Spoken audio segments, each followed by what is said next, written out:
मधुबन के बाबा, मधुबन के बाबा मुरली वाले, आपका क्या कहना, आपका क्या कहना। ओम शांति। आज 22 अगस्त 2026 के साकार मधुर महावाक्य हैं। आज मीठे मीठे बाप दादा बोले, मीठे बच्चे, विशाल बुद्धिपन, बड़ों बड़ों की ओपिनियन ले, अनेक आत्माओं का कल्याण करो, उनसे हॉल आदि लेकर खूब प्रदर्शनियां लगाओ। बाबा ने कहा, मीठे बच्चे, विशाल बुद्धिपन, बड़ों बड़ों की ओपिनियन ले, अनेक आत्माओं का कल्याण करो, उनसे हॉल आदि लेकर खूब प्रदर्शनियां लगाओ। बाबा ने आज प्रश्न पूछा कि अभी तुम्हें कौन सी स्मृति आई है जिसका सिमरण करो तो कभी दुखी नहीं होंगे। उत्तर में बाबा ने समझाया कि अभी स्मृति आई कि हम पूज्य राव थे, फिर रंक बने, अब फिर से बाबा हमें राव मना राजा बना रहे हैं। बाबा अभी हमें सारे विश्व का समाचार सुनाते हैं। हम वर्ल्ड की हिस्ट्री, ज्योग्राफी को जान गए हैं। इन्हीं स्मृतियों का सिमरण करते रहो तो कभी अपने को दुखी नहीं समझेंगे, सदा खुश रहेंगे। मुरली का गीत है, नयनहीन को राह दिखाओ प्रभु, पग पग ठोकर खाऊं रे। ओम शांति। मीठे मीठे सिकिलदे रूहानी बच्चों ने गीत सुना। बच्चे समझते हैं कि बाप को मिलना व बाप से वर्षा लेना बहुत सहज है। गाया भी जाता है कि बाप से 1 सेकंड में जीवन मुक्ति का वर्षा मिलता है। जीवन मुक्ति माना सुख, शांति, संपत्ति आदि का वर्षा। अब जीवन मुक्ति और जीवन बंध 2 अक्षर हैं। बच्चे जानते हैं कि इस समय भक्ति मार्ग और रावण राज्य के कारण सब जीवन बंध में है। बाप आकर बंधन से मुक्त करते हैं, वर्षा देते हैं। जैसे बच्चा जन्मा और माँ बाप, मित्र संबंधी आदि समझ जाते हैं कि वारिस पैदा हुआ। जैसे ये समझना सहज है, वैसे वह भी सहज है। बच्चे कहते हैं, बाबा कल्प पहले मिसल आप हमको आकर मिले हो, आपसे ही सहज वर्षा पाने का रास्ता मिला है। यह तो हर एक जानते हैं कि नई सृष्टि का रचयिता भगवान ही है। वह हमको भटकने से बचाते हैं। कल भक्ति करते थे, आज बाप से सहज ज्ञान और राजयोग का रास्ता मिला है। बच्चे अपना अनुभव सुनाते हैं कि हमने बी के द्वारा सुना कि 2 बाप हैं। यह सिवाय तुम्हारे और कोई मुख से कह न सके कि 2 बाप है। तुम्हारी हर एक बात वंडरफुल है। अभी स्मृति में आता है कि यहाँ के होंगे तो उनको झट स्मृति में आ जाएगा। हाँ, स्मृति में आए हुए को भी माया कोई समय जोर से थप्पड़ लगाए विस्मृत कर देती है। इसमें बच्चों को बड़ा खबरदार रहना है। स्मृति तो बाप ने दिलाई है, पवित्रता का कंगन भी पूरा बांधना है। रक्षा बंधन का रहस्य क्या है सो तो अभी तुम जानते हो। किसने ये प्रतिज्ञा कराई है? काम तो महाशत्रु है। बाप कहते हैं, मेरे साथ प्रतिज्ञा करो कि कभी भी पतित नहीं बनूंगा और मुझे याद करते रहो तो आधा कल्प के पाप जलकर खत्म हो जाएंगे। बाप गारंटी करते हैं, परंतु ये तो बच्चे समझते भी हैं। बाप गारंटी करते ये तो बात ठीक है ना। सोनार गारंटी भी क्या करेंगे कि हम पुराने जेवर को नया बनाएंगे। उनका तो काम ही है। आग में डालने से ज़रूर वह सच्चा सोना बन ही जाएगा। तो बाप समझाते हैं, आत्मा में भी खाद पड़ी है। कैसे सतो रजो तमो में आते हैं, ये बहुत सहज है। चित्र भी इसलिए बनाए हैं कि इस पर सहज समझा सकें। यूनिवर्सिटी, कॉलेजेस आदि में भी नक्शे होते हैं ना, अनेक प्रकार के। तुम्हारे भी ये नक्शे हैं। तुम अच्छी रीति किसी को समझा सकते हो। ज्ञान सागर पतित पावन बाप ही आकर यह रास्ता बताते हैं और कोई पतित को पावन बना न सके। नयनहीन दुखी मनुष्य है। तुम बच्चे जानते हो, पहले 2 युगों में दुख होता ही नहीं, ना भक्ति होती है, वह है ही स्वर्ग। भारत के इस समय के मनुष्यों का और भारत के प्राचीन मनुष्यों का कॉन्ट्रास्ट है ना।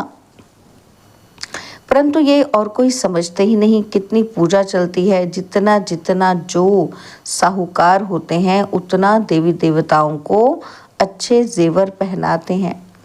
बाबा खुद अनुभवी है। बॉम्बे में लक्ष्मी नारायण का जो मंदिर है, उनके ट्रस्टी ने लक्ष्मी नारायण के लिए हीरो का हार बनवाया था। बाबा को उस ट्रस्टी का नाम भी याद है। पहले शिव बाबा का मंदिर बनाया तो उनको बहुत सजाया, और फिर देवताओं का बनाया तो लक्ष्मी नारायण आदि को भी कितने जेवर पहनाए। उस समय कितना धन होगा। मोहम्मद गजनवी कितने ऊंट भरकर ले गया। भारत में कितना अथाह धन था। अभी तुम यथार्थ रीति समझते हो। हमारा भारत क्या था? हमारे भारत में कुबेर का खजाना था, हीरे जवाहरों के मंदिर बनाते थे। अभी वह चीज़ें हैं नहीं, सब लूट कर ले गए। अभी तो क्या हाल हुआ है। तुम ही पूज्य राव थे, तुम ही 84 जन्म ले पूरे रंक बने हो। ऐसी ऐसी बातें घड़ी घड़ी सिमरन करनी चाहिए, तो फिर कभी भी तुम अपने को दुखी नहीं समझेंगे। दिल में सिमरन करते रहेंगे कि हम बाबा से क्या ले रहे हैं। बाप आकर हमको सारे विश्व का समाचार सुनाते हैं। ये वर्ल्ड की हिस्ट्री ज्योग्राफी कोई भी जानते नहीं, तुम जानते हो। पहले एक धर्म, एक राज्य, एक ही मत और एक भाषा थी, सभी सुखी थे। पीछे ये आपस में लड़ने झगड़ने लगे और भारत टुकड़ा टुकड़ा होने लगा। पहले ऐसे नहीं था। वहाँ कोई भी किस्म का दुख नहीं था, बीमारी का नाम निशान नहीं था। उसका नाम ही है स्वर्ग। तुमको अपनी स्मृति आई है, बरोबर कल्प कल्प हमको विस्मृति होती है। फिर स्मृति में आता है, पहली एकज भूल हुई है जो रचता और रचना को भूल गए हैं। अभी तुम आदि मध्य अंत को जानते हो। सतयुग में भी ये नॉलेज नहीं होगी तो फिर परंपरा कैसे चल सकती। उस समय मुख्य तो राजे लोग ही होते हैं, ऋषि मुनि थोड़े ही होते हैं। वे द्वापर से आते हैं। ऋषि मुनि आदि को खान पान भी राजाओं से ही मिलता है। राजाएं संभाल करते हैं, क्योंकि फिर भी संन्यास करते हैं ना। तो प्राचीन भारत का प्राचीन राजयोग गाया जाता है। प्राचीन ऋषि मुनि नहीं कहेंगे, वह तो द्वापर में ही आते हैं। वह राजाओं के आधार पर चलते हैं। कहते हैं हम रचता और रचना को नहीं जानते। बाप कहते हैं ये खुद राजाएं भी नहीं जानते। इस दुनिया में कोई भी इस नॉलेज को नहीं जानते। अभी तुम बच्चे समझदार बने हो। लक्ष्मी नारायण के मंदिर जो बनाते हैं उनको तुम लिख सकते हो। इतने लाखों रुपए खर्च कर मंदिर बनाया है, परंतु उनकी जीवन कहानी का आपको पता है? इन्होंने राज्य कैसे पाया, फिर कहाँ चले गए, अभी कहाँ हैं? हम आपको ये सब राज बता सकते हैं। ऐसा उनको लिख सकते हो। तुम बच्चे तो हर एक की जीवन कहानी को जान चुके हो, तो क्यों नहीं लिखना चाहिए। हमको टाइम दो तो हम एक एक की जीवन कहानी बताएंगे।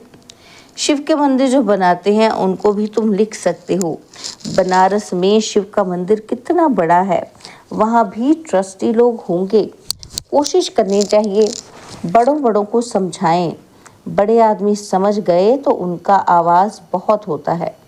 गरीब लोग झट सुन लेते हैं। मदद बड़ों की लेनी है। ओपिनियन भी बड़ों बड़ों की लिखवानी है, क्योंकि उन्हों का आवाज़ भी मदद करता है। वास्तव में वे इतना आवाज़ करते नहीं हैं जितना होना चाहिए।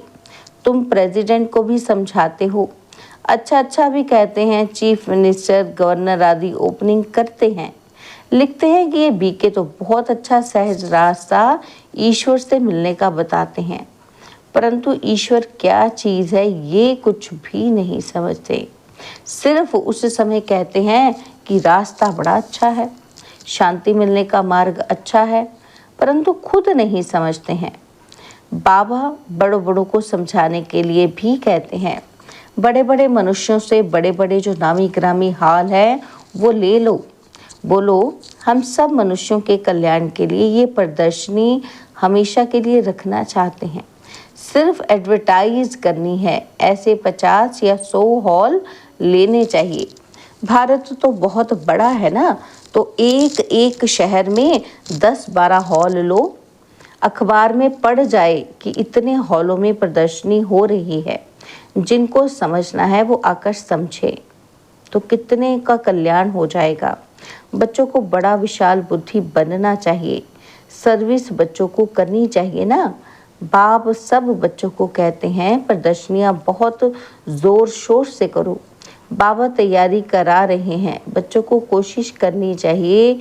ये सब समझने की बातें हैं।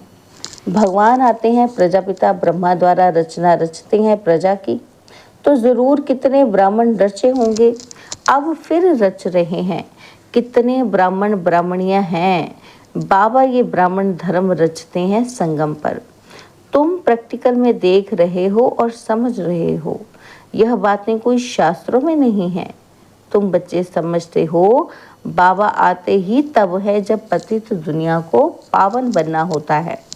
यह भी जानते हैं कि परमात्मा प्रजापिता ब्रह्मा द्वारा ही रचना रचते हैं, परंतु कब रचते हैं ये नहीं समझते।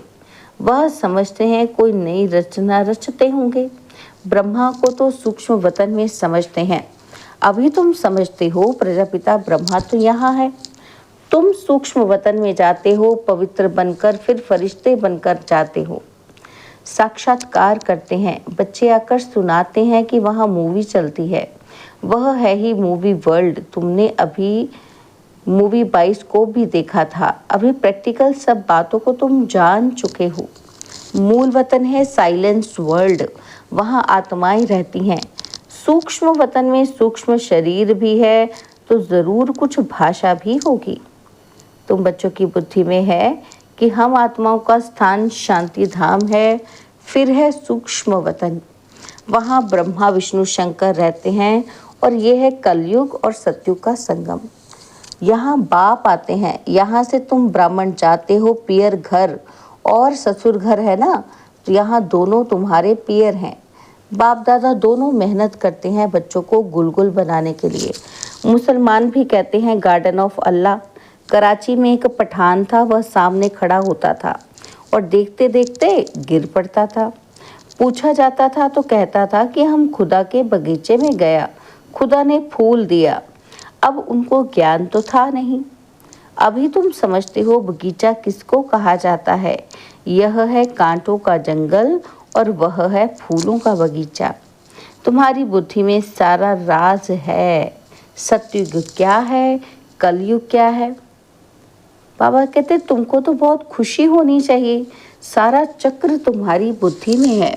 विस्तार तो इनका बहुत है, तुम्हारी बुद्धि में कितना शॉर्ट में बैठा हुआ है। तुम बच्चों ने रचता बाप द्वारा रचता और रचना को जाना है। ब्रह्मा को रचता नहीं कहेंगे, रचता एक है, बलिहारी भी एक की है। पहले पहले रचना ब्रह्मा की है, फिर कहेंगे श्री कृष्ण की। ब्रह्मा तो है, ब्राह्मण भी जरूर चाहिए। पांडवों को ब्राह्मण नहीं समझेंगे, ब्रह्मा द्वारा ब्राह्मण चाहिए। यह है रूहानी यज्ञ, इसको स्पिरिचुअल नॉलेज कहा जाता है। रूह को वही बाप ज्ञान देंगे। तुम जानते हो कि हमको मनुष्य नहीं पढ़ाते हैं, सभी आत्माओं को बाप पढ़ाते हैं। कहते भी हैं ब्रह्मा द्वारा स्थापना। श्री कृष्ण के लिए थोड़ी कहेंगे, वो तो हो भी ना सके। ब्रह्मा द्वारा स्थापना कौन कराते हैं? क्या श्री कृष्ण? नहीं, परमपिता परमात्मा। विष्णु द्वारा पालना। ब्रह्मा और विष्णु का कितना पार्ट है। ब्रह्मा मुख वंशावली ही फिर जाकर विष्णुपुरी के देवता बनते हैं। ब्रह्मा सो विष्णु, विष्णु सो ब्रह्मा, यह भी बच्चों को समझाया है। ब्रह्मा सो विष्णु बनने में 1 सेकंड और विष्णु सो ब्रह्मा बनने में 84 जन्म। कितनी वंडरफुल बातें हैं। कोई भी समझ न सके। यह है बेहद की बातें। बेहद के बाप से बेहद की पढ़ाई पढ़ बेहद का राज्य लेना है। सृष्टि चक्र को जानना है। आत्मा ही जानती है शरीर द्वारा। ऐसे नहीं कि शरीर नॉलेज लेता है आत्मा द्वारा, नहीं, आत्मा नॉलेज लेती है। तुमको कितनी खुशी है, यह आंतरिक तो गुप्त खुशी होनी चाहिए। पढ़ाई के संस्कार आत्मा में है, दुख भी आत्मा को होता है। कहते हैं हमारी आत्मा को दुखी मत करो। बच्चों को अब कितनी रोशनी मिल रही है, तुमको खुशी रहती है। सागर से रिफ्रेश हो, बादलों को मिलकर वर्षा बरसानी है। आपस में मिलकर प्रदर्शनी आदि तैयार करने में मदद करो। शौक होना चाहिए, सर्विस सर्विस और सर्विस। अच्छा, मीठे मीठे सिकिलरे बच्चों प्रति माता पिता बाप दादा का याद प्यार और गुड मॉर्निंग। रूहानी बाप की रूहानी बच्चों को नमस्ते। हम रूहानी बच्चों की रूहानी बाप दादाजी को दिलवा जान सिकवा प्रेम से नमस्ते।